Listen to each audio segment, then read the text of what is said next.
أحمد الرماحي اللي يحمل تسلسل 269. السلام عليكم. وعليكم السلام. السادة جميعا السلام عليكم ورحمة الله وبركاته. السلام والرحمة. عليكم السلام، يا أهلا وسهلا. شلونك حمودي؟ الله يخليك ويسلمك استاذ. الله يخليك استاذ حتى تمتص الرهبة اللي عندك، بس ما عنده رهبة تسيطر وواقف ولا ما عنده. اللي يشوف هيك وجوه منين للرهبة. والله تجي نعمة. يعني متهيئ ان شاء الله اكثر من متهيئ. انت صاعد منصة قبل قاري؟ خلص طلعت اذن. منصات مو منصة. خلص عابر المرحلة، ما نقبل اي ارتباك. قوة الله. ان شاء الله. المقدمة لسان حال الحشد الشعبي دور راس جدك تلقى ثر مقوار. جد براس جدك خوش حط ذكره وعقدة شيلة امه ستر كل بت بيت تصب قسط زلم لو فزعت حرة. الماخذ موصلي رتها وعليها كليل ادفنا ببابها المديدة والزهرة. عروس الموصل تكشفها ليش جناب ما متوضي لا يعقب على الحضرة. سلام عليكم. احسنت. قصيدة بت بيوت هي ظاهرة بل وآفة اجتماعية ورسالة مملحة إلى بنت البيوت المحصنة المتزوجة التي لم تعطي بيتها وزوجها حرمته. يا بنت بيوت مو قلت العشق عذري، مو قلتي لي حتى ابليس ما يندل درب خدري. زحمة هواج اللي براسه ونين قبور ما يحشك سلف مهجور. خلصت السعف ما بين ذبله وريح حطن براسه بالله شرايد التنور. وحق ذلت صريفتنا وحق بتوت الحديثات ورفت شاربه للهور. وحق كل غرفة بيها استلذ هرش القاع من يفتر عشق ما منتخ الناعور. بيفدعة وكلام شيوخ اطلابوا بيها حق معدان. فصلية بعرسها وفزعت لها اخوان ما تلقين بس طفين ظل ببالي من عاشور. كم عاشق تمشرق زلفك بجفه ما رديته اي تعبان ياهل يختلف فيك يجر سعفه. كريمة وعثقك الما يرد اي جوعان يا محرمة علي مو عثقك الحشفة.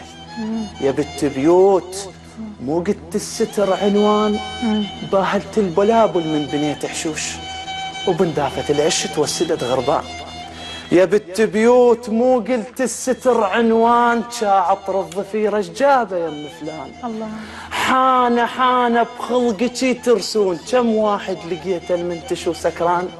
يا مغيظ الشعر والشال يا مدثر الستر بالريح. يا بنت بيوت مو قلت السوالف زحمة يا مخرسان. رقصت شفتك على سوالف البطران. يا بتوادم ضحكتك تارست كم ذان من ننكت وجنتك تنخرط كم عين.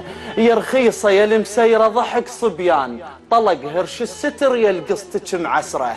الخشن بس يعقب الغربيل شت فسره على كومة سراب مساومة العشرة. نهوى البرح ما دام العثق حامي بس اللي ينطر روحه بريح ما نشري. ويظل تارس القيعان ونشيل هدومنا من نفوت لا خاف نتلثق بيه. ونشيل هدومنا من نفوت لا خاف نتلثق بيه. سلام. يعني قصيدة أكثر من رائعة فعلا. شهادة. رائع جدا. هذا نجاح رائع جدا. أنا سمعته بكل تفاصيله مو بس داني. قصة جميلة حدوته مثل ما تقول آسيا دائما. كلك حلو. الله يحفظك. هاي الشهادة أنا ما راح أنساها يعني. شكرا لك. الله يحفظك. أحسنت. ربي يحفظك. يعني ألقيتها بمنتهى الوجع. أحسنت. شهادة ثانية. الله يخليك. أنت تناولت يا أحمد موضوع من المواضيع المسكوت عنها. صح.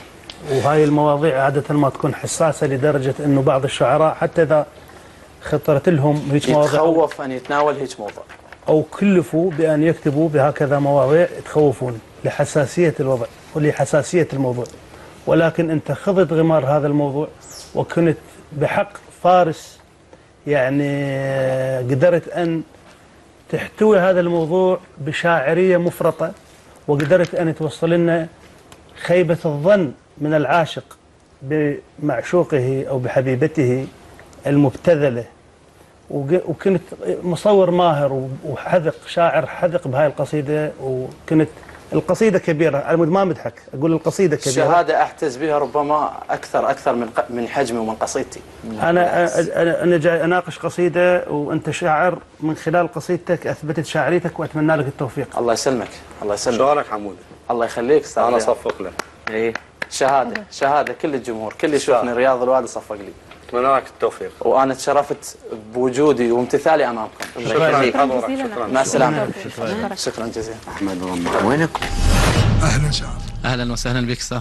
بشر اللجنه شلون؟ والله اللجنه مميزه واثارت اعجابي وانطتني شهاده ما اعرف استحقها او لا، بس انا اتشرف بها هذه الشهاده. راح تسمعني. اسمعك الى شخص اقول له كل عام وانت بخير، واقول له كل هدنان ما تترس خلق جوعان، وانت سوالفك مش خاب، نسوان السلف تتمكيج بطاريك ويشدن علق بالباب، امك يتحنحن من يطب الغرفتك عصفور، امك من تطب لك تلبسين حجاب. بالتوفيق. الله